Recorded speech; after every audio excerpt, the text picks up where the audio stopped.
क्या इतनी पानी की ज़्यादा ज़रूरत है। पानी की ज़्यादा है तो क्या मतलब पानी कहाँ से लेते हो आप फिर?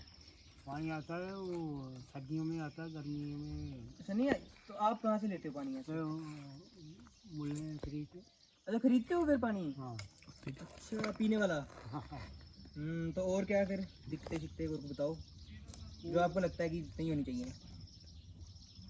वो क्या देते हैं, रोड शोड भी बने हैं, गाड़ी साड़ी या पानी ही प्रॉब्लम है। पानी सबसे बड़ी प्रॉब्लम है मतलब है ना। तो कोई अगर बीमार शिमार हो गया तो फिर क्या करना है? वो मालूम वो भी कोई डॉक्टर शॉक्टर तो नहीं है कोई? नहीं है। जाना पड़ता होगा बाहर ही। वो जो छोड़ जाना मतलब वो नीचे। अच्छा हाँ ठीक है ठीक है मतलब पानी है मेन आ जाए प्रॉब्लम। में पानी। वो डाक बिल्ला बनाया को 20 फुट बनाया जब इस साल की बारिशां ठीक हो गई ना, इस साल पानी है अभी।